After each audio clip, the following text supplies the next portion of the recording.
It was an actual real case in Hamburg, in Germany, where like 9 people from Somalia, Afghanistan, they raped a 15 years old girl, Wow.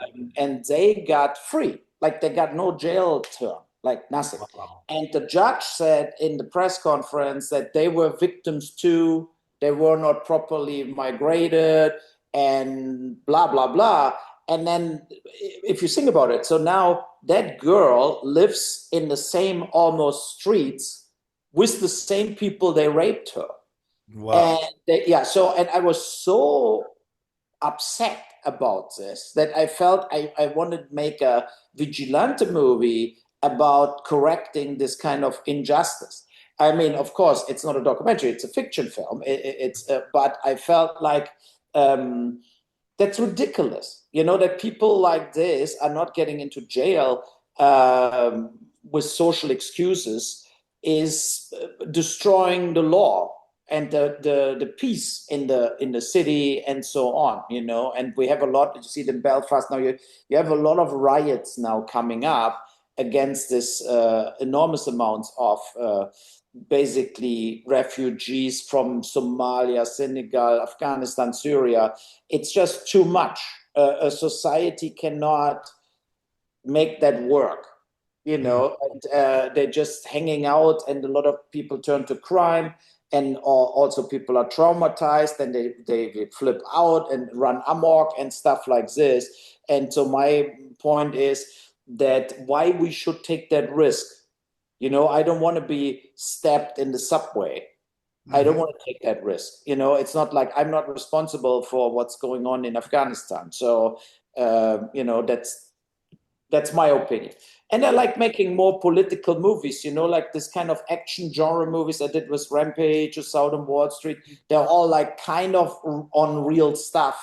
And then they're going off in the genre. Yeah. Okay.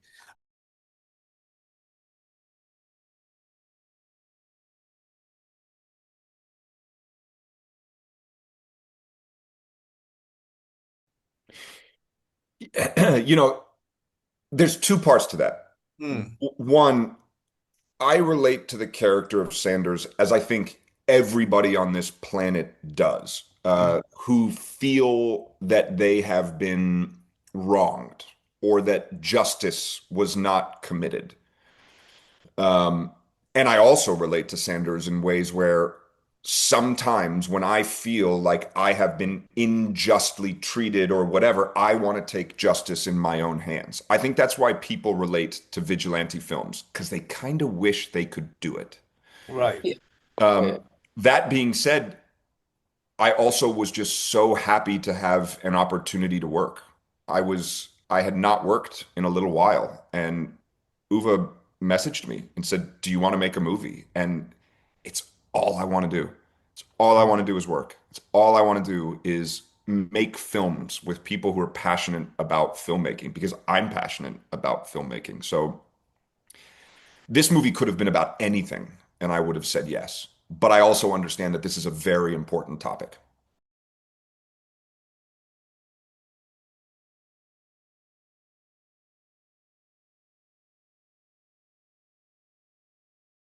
No, I think Army is a really leading man for, and he did it in A-list expensive films, but also in smaller films. And but he can dominate the screen, you know. So that, and that I needed somebody like this. I needed somebody who is really like clearly where the eyes of the audience goes in. That you don't have to figure out who's now here to lead or something. So it's like crystal clear that he will lead us through the story and through the film, and also that he's able to portray somebody who's kind of a little indifferent, right? So it's this character is not a clean cut. He's not like this kind of the happiest guy on earth, and you know, like, or the nicest guy on earth. Uh, he's a more complex character with a family who kind of dumped him in a way, and then when the father died, he inherits these buildings, but not like in Hawaii, no, in Zagreb. So now he's stranded in Zagreb, you know. So it, and I feel that's all little puzzle pieces what makes it possible for this character also to do this. He grew up in a military school. The audience will know he's skilled with weapons and stuff. And I think Armie was just the perfect actor for this. And I was available and cheap. I mean,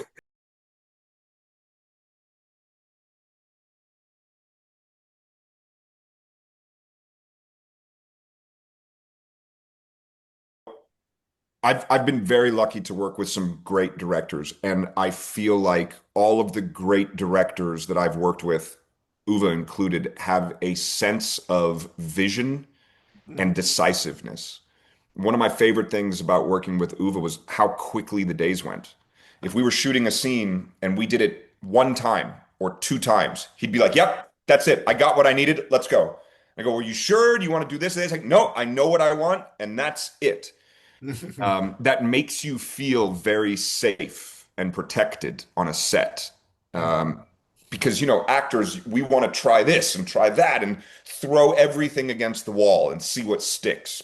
So to have someone who has a very clear vision is great. I also love how expedient he was. I love it never felt like Uwe was second guessing anything. So there was a lot of drive, always moving forward in the same direction, which is comforting and great. Mm.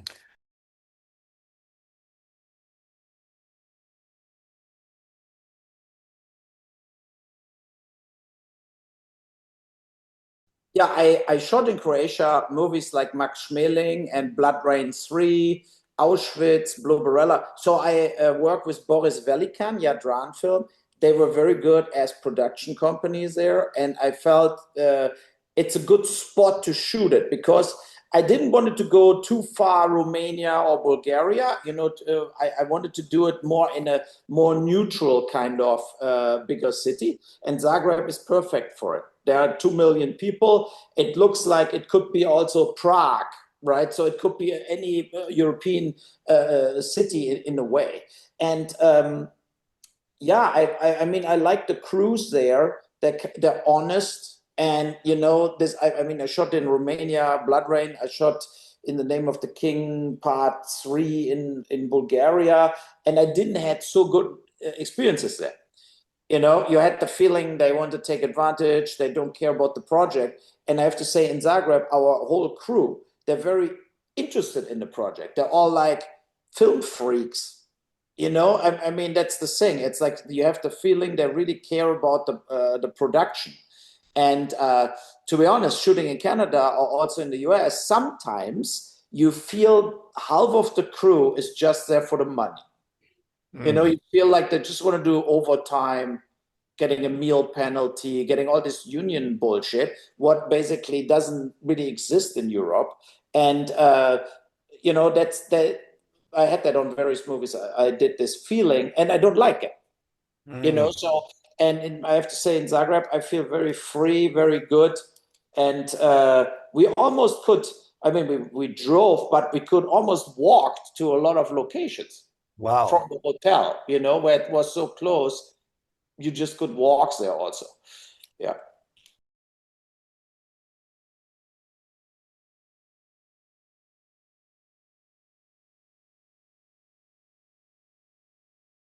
I didn't tell Uwe that I had a broken elbow. Oh, really?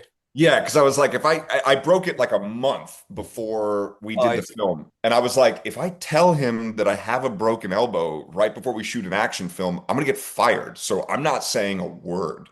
It hurt. It hurt a lot. Yeah, I couldn't wear a sling. Like I fractured my radial socket or whatever it was. I was skateboarding with my son and fell and broke my elbow. Right. But we got through it. There's like an exercise montage in the film where you see Sanders in his like bunker doing exercises, and I just had to do everything with the other hand. And yeah, I mean, we got around it. We made it work. I was scared. Like, I think you told me 2 days before, 3 days before, like, Sean. Yeah. When I was like, he can't fire me now. No, and I felt like, oh, fuck, how we do this. But I think I think the audience will not get that, to be honest. I think nobody will get it. We clever didn't get it. shot around it.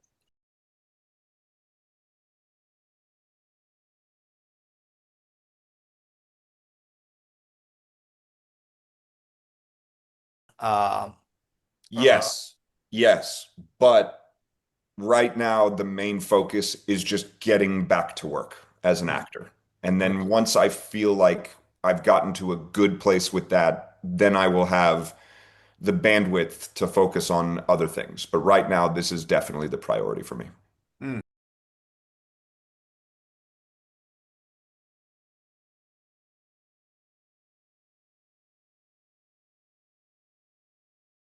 I've said this in other interviews, but my favorite thing about the medium of film, and really it applies to all art in general, is it's very subjective. 10 different people can watch this film, and the same 10 different people can look at a piece of art or listen to a piece of music, and each have a completely different opinion of what it is. I love that about this. But one thing I think that this film does well is it makes people feel things in a very strong way. Some people are going to love this movie, and some people are not. Some people are going to agree with the messaging, and some people are not. And that's okay. Like, that's the point. We've gotten to a point in culture and in society where if we don't like a movie, it's a bad movie or it is bad messaging or whatever. It's like, that's bullshit. There's room for all of this. I want people to go to this movie and feel something strongly. And if they even don't like it strongly, we still made them feel something, which is the entire purpose of art.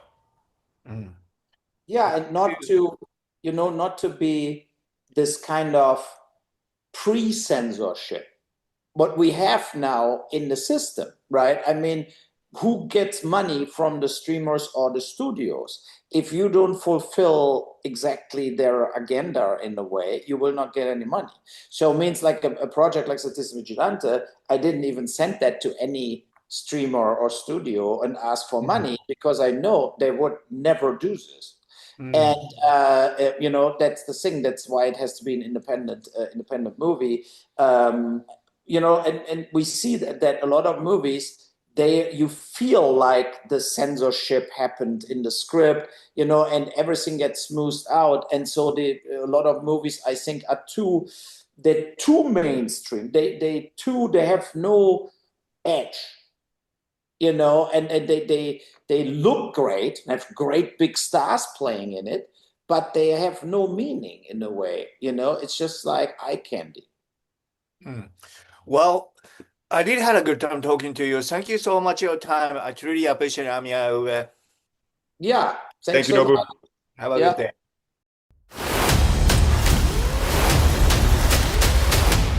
The truth is this. You are all being used. The vigilante citizen is delivering a brand of justice that some believe the authorities have failed to provide, targeting both criminals and those in power accused of allowing crime to flourish unchecked. There's been a lot said about me, so I thought you should hear directly from me. I'm here to help you take that control back. The state, court, police. See, you think that they've failed you, but they haven't. No, they only exist to control you. Do you want justice? Yes. Let's get some fresh blood. You walk down the street and you get stabbed or robbed. He's a real hero. We need more guys like this. What does your country do? Nothing. Our current system is failing to protect our citizens. He's like the real deal. He's playing with us. What if everything they ever taught you was utter nonsense?